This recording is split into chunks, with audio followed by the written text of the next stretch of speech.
Olá, irmãos em Cristo, eu me chamo Marina Amorim. Mais um dia estou junto de vocês para darmos continuidade com a leitura das Escrituras. Estamos no livro de Provérbios, daremos início ao Provérbios 28 e o livro de Provérbios vai até o Provérbios 31. Então, logo em seguida, estaremos dando início ao livro de Eclesiastes.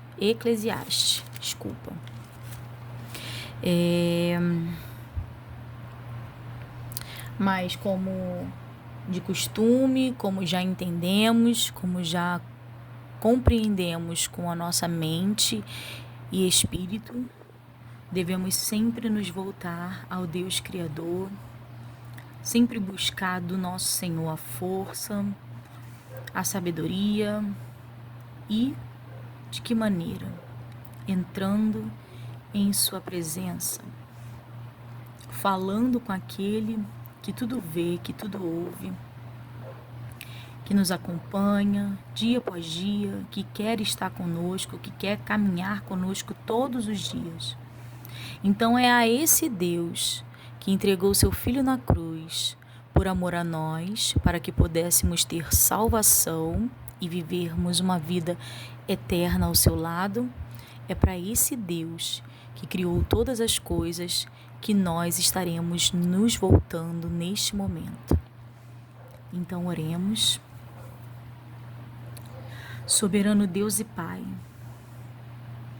eterno em bondade, em grandeza, em majestade, Tu és o Deus da nossa vida.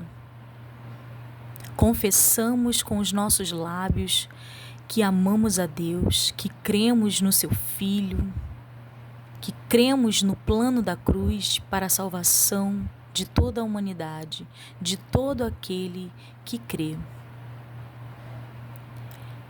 No dia de hoje, Pai, entramos em Sua presença para buscarmos a Sua face, para estarmos ao Seu lado, para entregarmos a nossa vida em Tuas mãos, para dizer que somos Teus, para confessar que somos Teus, Pai. Somos Teus. Precisamos inteiramente de Ti em nossas vidas. Não há nada mais grandioso nesse mundo, Pai, que se compare a Ti. E não há nada que queremos mais do que a Ti. Ansiamos, Pai, por estar contigo, debaixo, Senhor, das Tuas asas, viver sempre, Senhor, com o Teu amor. E neste dia, Pai, pedimos também que o Senhor nos abençoe com a leitura das Escrituras. Que o Senhor venha, Pai, de encontro, Senhor, ao nosso coração, e que as palavras fiquem ali gravadas, e que nós possamos, Senhor, guardá-las como tesouro, porque as Tuas palavras são tesouros, é mais preciosa do que todo ouro, do que toda prata, de que toda pedra preciosa que há neste mundo. A Sua presença, Pai, é o que nós queremos. Eu entrego a vida dos meus irmãos que estão fazendo o estudo, Pai, que estão acompanhando. Eu sei, Pai, que é difícil. Às vezes a compreensão é difícil. Às vezes o Senhor não vai falar da mesma maneira que falou comigo, com o meu irmão. Mas a Sua palavra é viva. E o Senhor sabe como usá-la para cada um que está acompanhando a leitura, para determinado momento de sua vida. Eu sei que o Senhor usa a Sua palavra e os seus, manifestando a Sua glória na vida de cada um, conforme cada um possa receber. Então eu os entrego em Suas mãos. Neste dia também, Pai, antes de começarmos a oração, a leitura, eu sinto no coração de, junto com os meus irmãos, fazer a oração da entrega, da liberação, do perdão sobre todo aquele que tenha feito algo contra nós, todo aquele que se intitula inimigos nossos. Hoje, junto com os meus irmãos, eu faço a entrega, Senhor, e a liberação de perdão. Então, irmãos, falemos juntos. Eu libero perdão sobre todos os que me machucaram, sobre os meus parentes que me feriram. Eu libero perdão sobre a vida deles.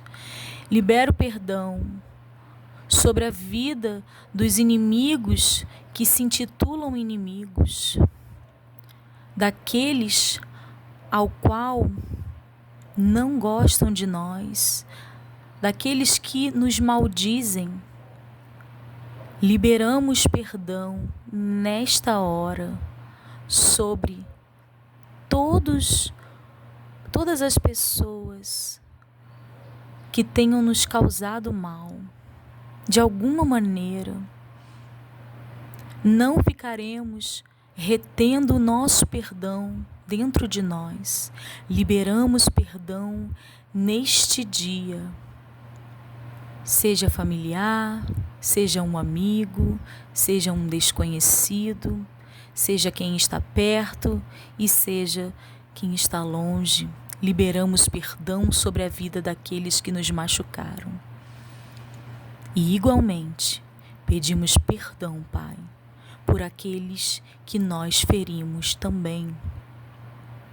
Aqueles que ferimos conscientemente e aqueles que ferimos, Pai, sem sabermos, mas que de alguma forma tenhamos afetado a vida daquelas pessoas ao qual ferimos. Eu entrego, Pai, em Tuas mãos a nossa causa, o nosso propósito, em nome de Jesus. Amém. Liberar perdão, irmãos. Libera perdão. Fecha a porta do teu quarto.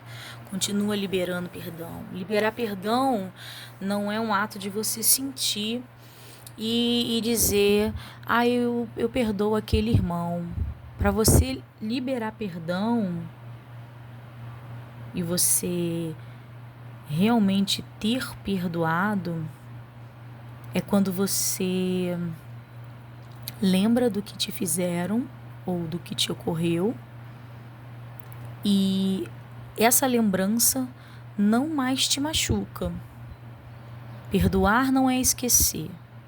Perdoar é livrar-se da dor. Mas, para que possamos chegar a este ponto de estarmos livres da dor que nos causaram, nós temos que fazer com atitudes, através de atitudes de fechamento da porta do nosso quarto, oração em secreto, voltado para Cristo, de pé ou de joelhos dobrado, sentado, se você não puder se levantar, mas com a atitude de proferirmos com os nossos lábios, com a nossa língua, e ainda que não sentirmos o perdão, possamos não sentir o perdão naquele momento, mas com atos e palavras liberarmos o perdão. Eu perdoo fulano de tal, mesmo não sentindo perdão por aquela pessoa. Vamos dar início ao livro, a leitura, no livro de Provérbios, já no Provérbios 28. E diz assim: fogem os ímpios sem que ninguém os persiga, mas qualquer justo está confiado como o filho do leão. por causa da transgressão da terra. Muitos são os seus príncipes, mas por virtude de homens prudentes e entendidos, ela continuará. O homem pobre que oprime aos pobres é como chuva impetuosa, que não deixa nenhum trigo. Os que deixam a lei louvam o ímpio, mas os que guardam a lei pelejam contra eles. Os homens maus não entendem o juízo, mas os que buscam ao Senhor entendem tudo. Melhor é o pobre que anda na sua sinceridade do que o de caminhos perversos, ainda que seja rico. O que guarda a lei é filho entendido, mas o companheiro dos comilões envergonha ao seu pai. O que aumenta a sua fazenda com usura e onzena, ajunta para o que se compadece do pobre. Eu vou rodelar.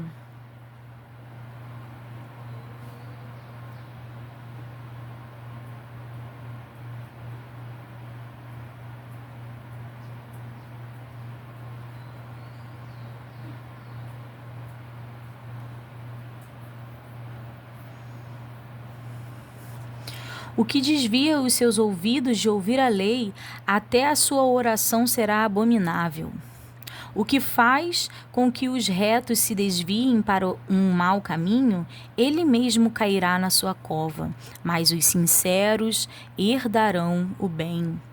O homem rico é sábio aos seus próprios olhos, mas o pobre, que é entendido, o examina. Quando os justos triunfam, há grande alegria, mas quando os ímpios sobem, os homens se escondem-se. O que encobre as suas transgressões nunca prosperará, mas o que as confessa e deixa alcançará misericórdia.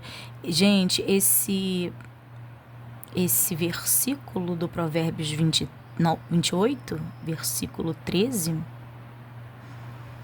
isso aqui é princípio sobre o caminhar com Cristo. Vou ler de novo. O que encobre as suas transgressões. Pode ser outra tradução. O que encobre os seus pecados. O que encobre os seus males. O que encobre as suas ofensas. O que encobre as suas mentiras. Nunca prosperará, mas o que as confessa, confessa quem? As transgressões, os pecados, as mentiras, seus males. Mas o que as confessa e deixa, porque além de confessar com os lábios, temos que deixar de praticar o quê? Suas transgressões, alcançará misericórdia. Misericórdia de quem? De Cristo Jesus. Continuando. Bem-aventurado o homem que continuamente teme, mas o que endurece o seu coração virá a cair no mal. Como o leão bramidor e o urso faminto, assim é o ímpio que domina sobre um povo pobre. O príncipe falto de inteligência também multiplica as opressões, mas o que aborrece a avareza prolongará os seus dias. O homem carregado do sangue de qualquer pessoa fugirá até a cova. Ninguém o detenha. O que anda sinceramente salvar-se-á, mas o perverso em seus caminhos cairá logo. O que lavrar a sua terra virá a fartar-se de pão, mas o que segue a ociosos se fartará de pobreza. O homem fiel abundará em bênçãos, mas o que se apressa a enriquecer não ficará sem castigo. Ter respeito à aparência de pessoas não é bom, porque até por um bocado de pão o homem prevaricará. Aquele que tem um olho mau corre atrás das riquezas, mas não sabe o que há de vir sobre ele, a pobreza. O que repreende ao homem achará depois mais favor do que aquele que lisonjeia com a língua. O que rouba a seu pai ou a sua mãe e diz não à transgressão, companheiro é do destruidor. O altivo de ânimo levanta contendas, mas o que confia no Senhor engordará.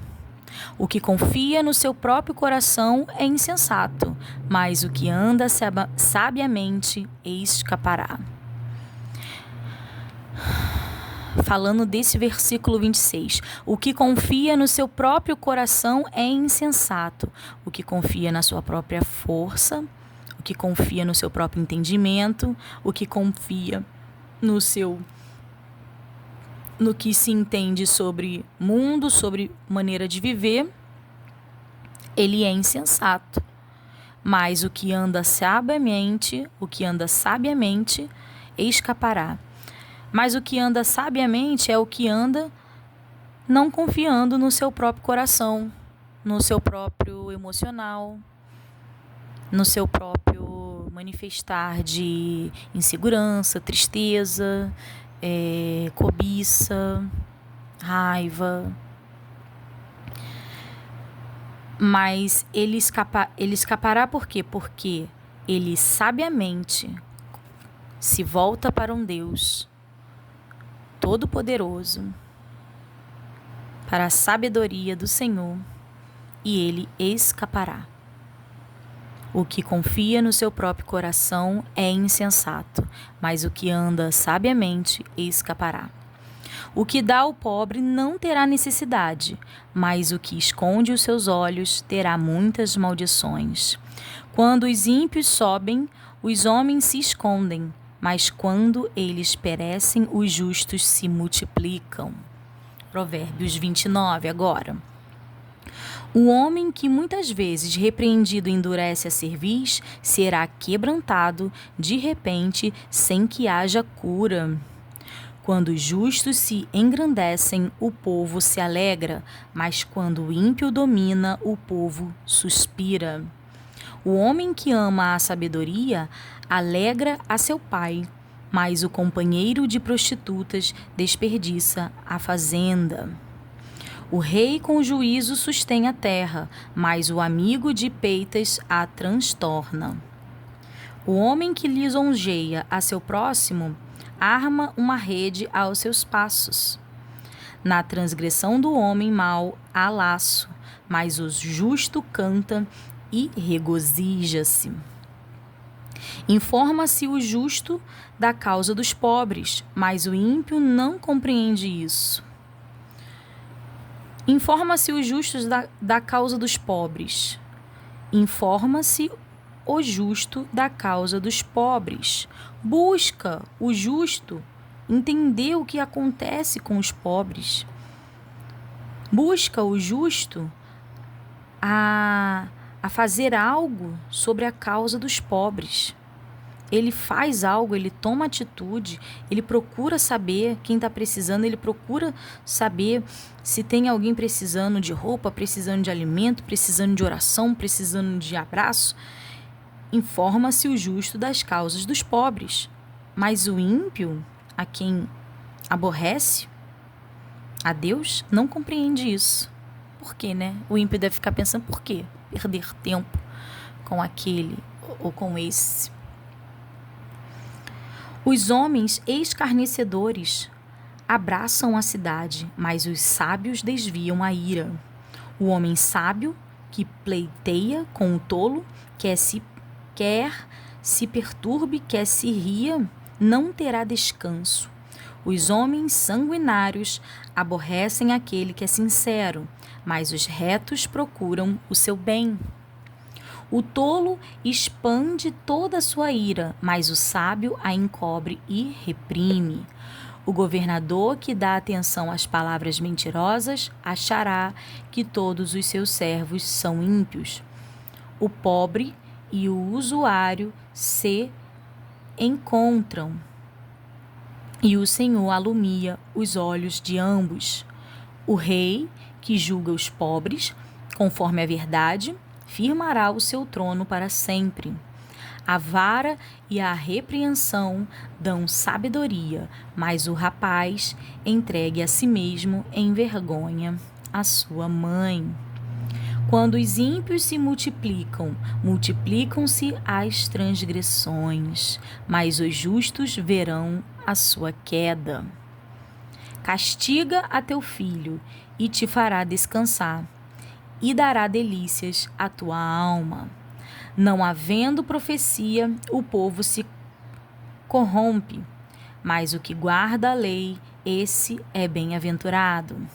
O servo não se emendará com as palavras, porque ainda que te entenda, não te atenderá. Tens visto um homem precipitado nas suas palavras? Maior esperança há de um tolo do que dele. Quando alguém cria delicadamente o seu servo desde a mocidade, por derradeiro ele quererá ser seu filho. Eu vou ler de novo o versículo 20 do Provérbios 29. Tens visto um homem precipitado nas suas palavras? Maior esperança há de um tolo do que dele. Então tomemos cuidado em não nos precipitarmos nas nossas palavras, porque maior esperança há num tolo do que dele. Porque de tanto falar, de tanto expor, de tanto abrir, você vai liberando os seus mistérios, aquilo que Deus tem falado contigo. Você vai falando sem prudência, vai falando até às vezes o que nem pensa direito, mas só por falar e falar e falar e falar. Então que possamos não ser precipitados nas palavras. 21, continuando. Quando alguém cria delicadamente o seu servo desde a mocidade, por derradeiro ele quererá ser seu filho. O homem iracundo levanta contendas, e o furioso multiplica as transgressões. A soberba do homem o abaterá, mas o humilde de espírito obterá honra. O que tem parte com o ladrão aborrece a sua própria alma, ouve maldições e não o denuncia. O receio do homem armará laços, mas o que confia no Senhor será posto em alto retiro. Muitos buscam a face do príncipe, mas o juízo de cada um vem do Senhor. Abominação é para os justos os homens iníquos, e abominação é para o ímpio os de retos caminhos. As palavras de Agur. Provérbios 30. Palavras de Agur, filho de Isaque, o oráculo. Disse desde varão a Itiel e a Ucal. Na verdade que eu sou mais bruto do que ninguém, não tenho o entendimento do homem, nem aprendi a sabedoria, nem tenho conhecimento do santo. Quem subiu ao céu e desceu? Quem encerrou os ventos nos seus punhos? Quem armou as águas na sua roupa? Quem estabeleceu todas as extremidades da terra? Qual é o seu nome e qual é o nome do seu filho, se é que o sabes? Toda a palavra de Deus é pura, escudo é para os que confiam nele. Nada acrescentes às suas palavras, para que não te repreenda e sejas achado mentiroso. 2 coisas te pedi, não mais negues, antes que morra. Afasta de mim a vaidade e a palavra mentirosa. Não me deis nem a pobreza nem a riqueza. Mantém-me Mantém-me do pão da minha porção acostumada, para que porventura de farto te não negue e diga: quem é o Senhor? Ou que, empobrecendo, não venha a furtar e lance mão do nome de Deus. Não calunies o servo diante de seu senhor, para que te não amaldiçoe e fiques culpado. Há uma geração que amaldiçoa a seu pai e que não bendiz a sua mãe. Há uma geração que é pura aos seus olhos e que nunca foi lavada de sua imundícia. Há uma geração cujos olhos são altivos e cujas pálpebras são levantadas para cima.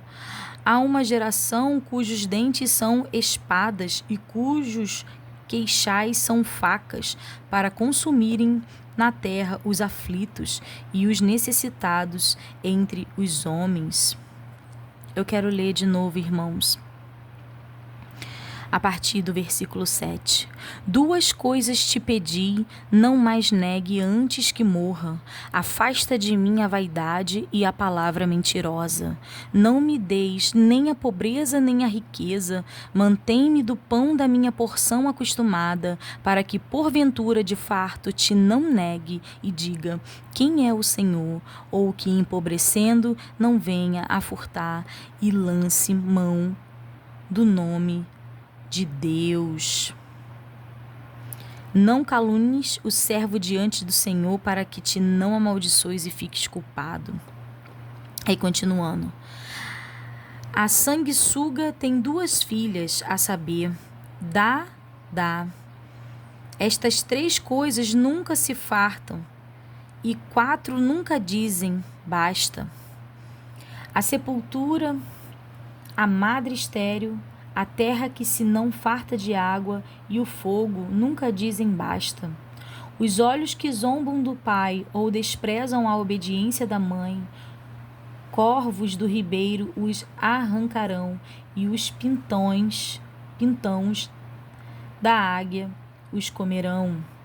Há três coisas que me maravilham, e a quarta não a conheço: o caminho da águia no céu, o caminho da cobra na penha, o caminho do navio no meio do mar, e o caminho do homem com uma virgem. Tal é o caminho da mulher adúltera. Ela come e limpa a sua boca e diz: não cometi maldade. Por três coisas se alvoroça a terra, e a quarta não a pode suportar: pelo servo, quando reina, e pelo tolo, quando anda farto de pão; pela mulher aborrecida, quando se casa, e pela serva, quando fica herdeira da sua senhora. Estas quatro coisas são das mais pequenas da terra, mais sábias, bem providas de sabedoria. As formigas são um povo impotente, todavia no verão preparam a sua comida. Os coelhos são um povo débil, e contudo fazem a sua casa nas rochas. Os gafanhotos não têm rei, e contudo todos saem, e em bandos se repartem. A aranha apanha com as mãos, e está nos passos dos reis. Há três que têm um bom andar, e o quarto passeia muito bem: o leão, o mais forte entre os animais, que por ninguém torna atrás; o cavalo de guerra, bem cingido pelos lombos, e o bode também, e o rei, a quem não se pode resistir. Se obraste loucamente, levantando-se, e se imaginaste o mal, põe a mão na boca. Porque o espremer do leite produz manteiga, e o espremer do nariz produz sangue, e o espremer da ira produz contenda. Tremendo, né? Os conselhos que a mãe do rei Lemuel deu ao seu filho. Provérbios 31. Palavras do rei Lemuel, a profecia que lhe ensinou sua mãe.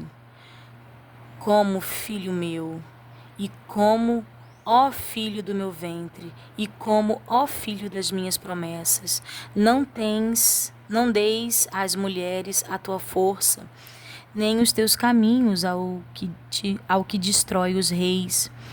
Não é próprio dos reis, ó Lemuel, não é próprio dos reis beber vinho, nem dos príncipes desejar bebida forte, para que não bebam e se esqueçam do estatuto e pervertam o juízo de todos os aflitos. Dai bebida forte aos que perecem e o vinho aos amargurosos de espírito, para que bebam e se esqueçam da sua pobreza e do seu trabalho não se lembre mais. Abre a tua boca a favor do mundo pelo direito de todos os que se acham em desolação. Favor do mudo, né? Abre a tua boca, julga retamente e faze justiça aos pobres e aos necessitados. Aleph, mulher virtuosa, quem a achará? O seu valor muito excede o de rubis. Bet, o coração do seu marido, está nela confiado, e a ela nenhuma fazenda faltará.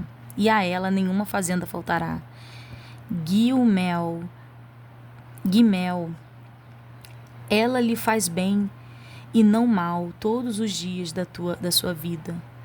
Dalet, busca lã e linho e trabalha de boa vontade com as suas mãos.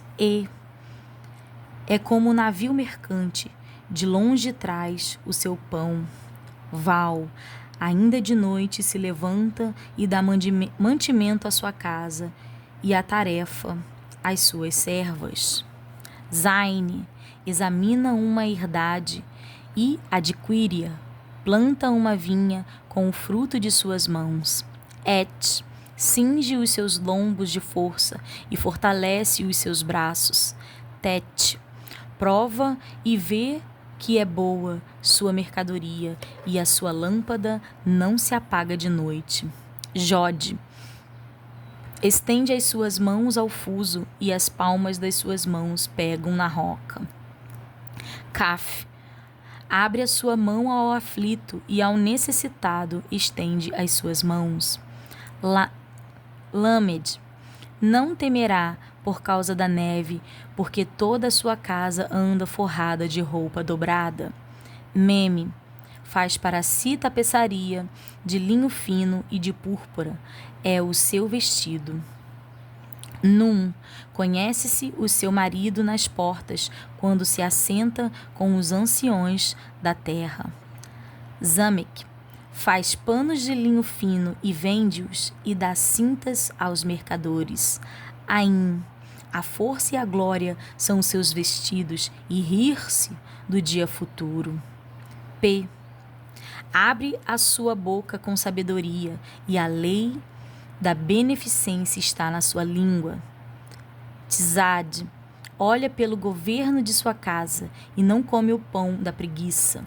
Kof, levanta-se seus filhos e chamam-na bem-aventurada, como também seu marido, que a louva, dizendo: Resh, muitas filhas obraram virtuosamente, mas tu a todas és superior. Shin, enganosa é a graça e a vaidade, a formosura. Mas a mulher que teme ao Senhor, essa será louvada. Tal, dai-lhe do fruto das suas mãos e louvem-na nas portas as tuas obras. Tremendo, né, irmãos? Provérbios. Tem quem faça um trabalho de leitura, um estudo de leitura de todos os dias, né? Tem nos meses, tem meses que tem 30 e tem meses que tem 31. Mas que fazem a leitura de um provérbios por dia, né? Para completar o mês e sempre retornando. Agora nós vamos dar início, né, ao livro de Eclesiastes e nós vamos ler um pouquinho sobre a síntese e o autor desse livro de Eclesiastes. Vamos ler sobre o estudo que já foi feito sobre esse livro e vamos falar. Quem é Eclesiastes? A palavra significa homem de assembleia, podendo ser o homem que convoca uma assembleia religiosa ou aquele que é seu porta-voz ou pregador. Nosso porta-voz não é um sacerdote que fizesse o uso da lei, nem um profeta que fizesse o uso da palavra, mas um sábio que fazia uso do conselho, grande parte de cuja obra se assemelha ao livro dos Provérbios. De um se deduz geralmente que se trata de Salomão, o primeiro dos sábios de Israel. Pelo menos pensa-se que parte do livro refletia as experiências do sábio. Entretanto, poderíamos perguntar se Salomão, o terceiro rei de Israel, empregou alguma vez em sua história o tempo gramatical pretérito para dizer fui rei sobre Israel em Jerusalém. Teríamos confessado, como ele o fez, que a sabedoria ainda estava longe de mim. Quando este pregador escreveu, evidentemente, quando a nação de Israel vivia angustiada sob o jugo do opressor, possivelmente a Pérsia, entre os anos 444 a 331 a.C., onde, perto da casa de Deus, os conhecimentos do mundo demonstrados no livro poderiam ter sido adquiridos ali mesmo em Jerusalém. A quem se dirige esse livro? Embora escrito em hebraico, os traços distintivos de Israel são poucos. Nunca se emprega o nome de Deus associado com o concerto ou aliança. São poucos. Com aliança. Israel é mencionado uma única vez. O autor fala aos filhos dos homens e, por fim, à humanidade toda, apontando para a estultícia natural do homem e sua ignorância prepara o caminho para a sabedoria e para a luz do Evangelho. Porque este livro consta no cânon? Os rabinos punham em dúvida a consequência do escritor, porém o livro já figurava em suas bíblias. Não vendo aqui um otimismo cego, existiam muitíssimos problemas sérios na vida para justificar o otimismo. Não vemos aqui tampouco um pessimismo cínico, visto que o autor é crente no Deus da justiça. Temos aqui um penetrante realismo que fez frente à alegria e à fúria, aos triunfos e às derrotas, um jogo de luz e sombras, e termina confirmando que tudo é vaidade. Contudo, paradoxalmente, a vida toda do homem deve reverenciar e obedecer a Deus, uma vez que é a Ele que finalmente prestaremos conta.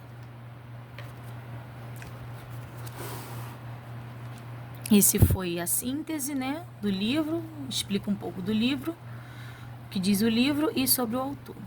Agora vamos iniciar livro de Eclesiastes ou pregador. A vaidade de todas as coisas terrestres, capítulo 1. Palavra do pregador, filho de Davi, rei em Jerusalém. Vaidade de vaidades, diz o pregador. Vaidade de vaidades, é tudo vaidade. Que vantagem tem o homem de todo o seu trabalho que ele fez debaixo do sol? Uma geração vai e outra geração vem, mas a terra para sempre permanece. Nasceu o sol, e põe-se o sol, e volta ao seu lugar donde nasceu. O vento vai para o sul e faz o seu giro para o norte. Continuamente vai girando o vento e volta fazendo os seus círculos.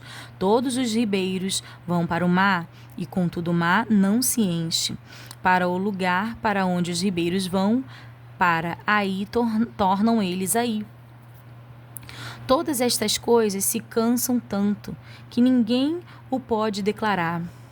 Os olhos não se fartam de ver, nem os ouvidos de ouvir. O que foi isso? é o que há de ser.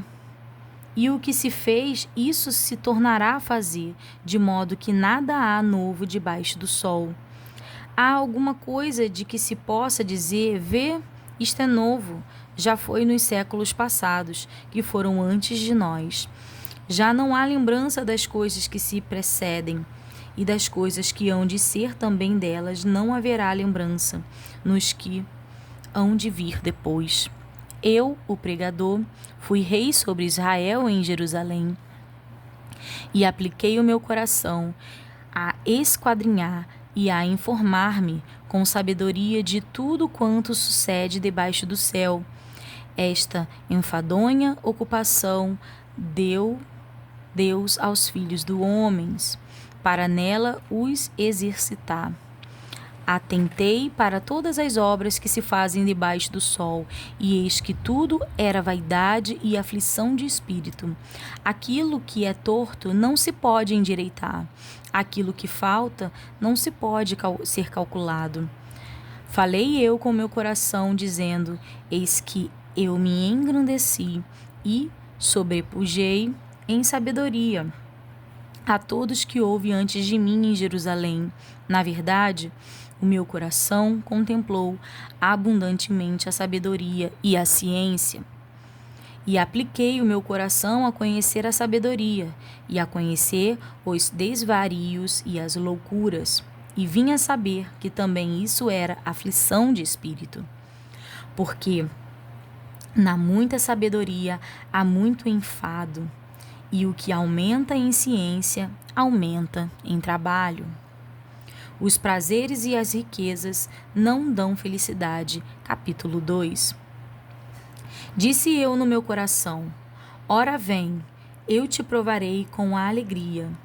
Portanto, goza o prazer, mas eis que também isto era vaidade. Do riso disse: está doido? E da alegria, de que serve esta?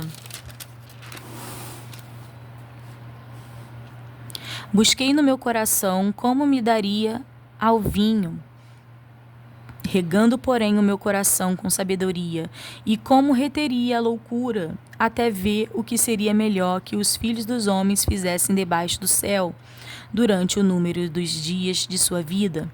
Fiz para mim obras magníficas. Edifiquei para mim casas, plantei para mim vinhas, fiz para mim hortas e jardins, e plantei neles árvores de toda espécie de fruto. Fiz para mim tanques de águas, para regar com eles o bosque em que reverdenciam as árvores. Adquiri servos e servas, e tive servos nascidos em casa. Também tive grande possessão de vacas e ovelhas, mais do que todos os que houve antes de mim em Jerusalém.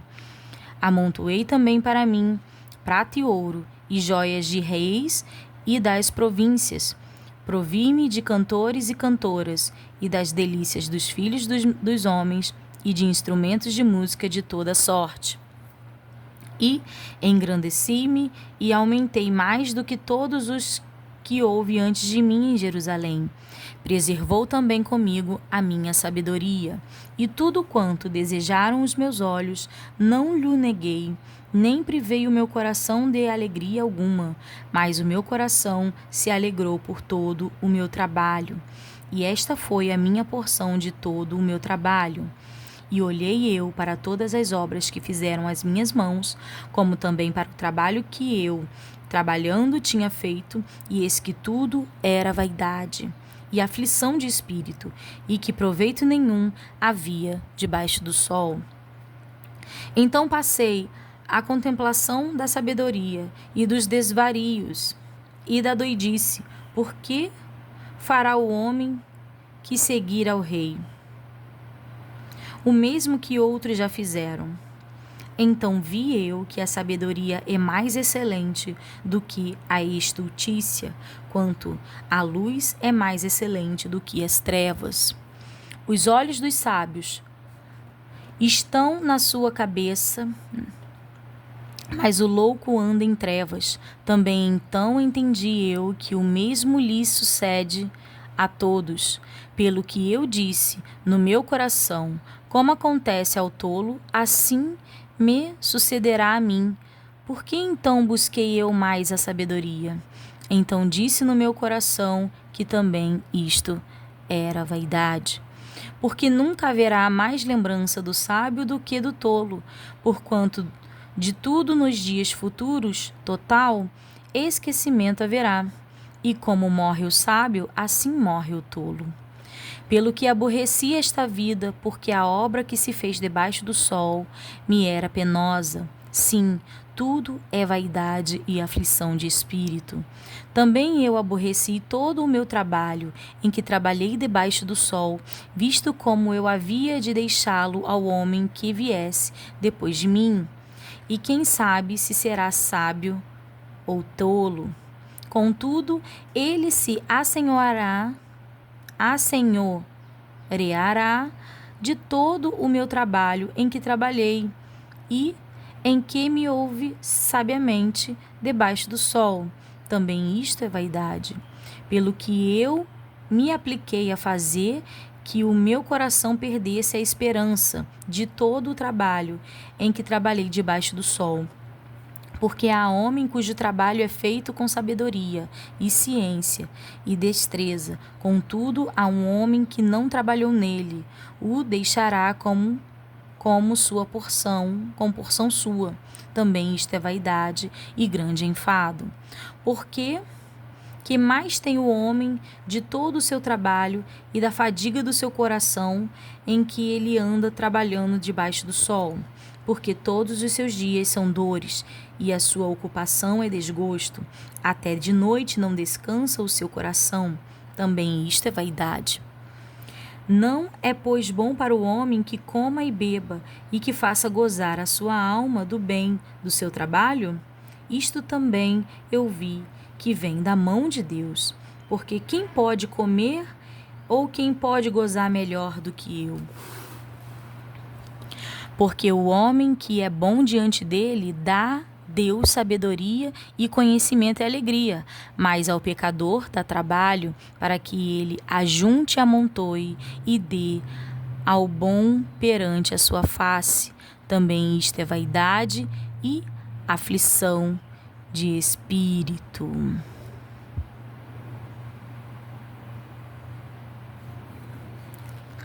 Há para todas as coisas um tempo determinado por Deus. Capítulo 3. Tudo tem o seu tempo determinado, e há tempo para todo o propósito debaixo do céu. Há tempo de nascer e tempo de morrer, tempo de plantar e tempo de arrancar o que se plantou, tempo de matar e tempo de curar, tempo de derribar e tempo de edificar.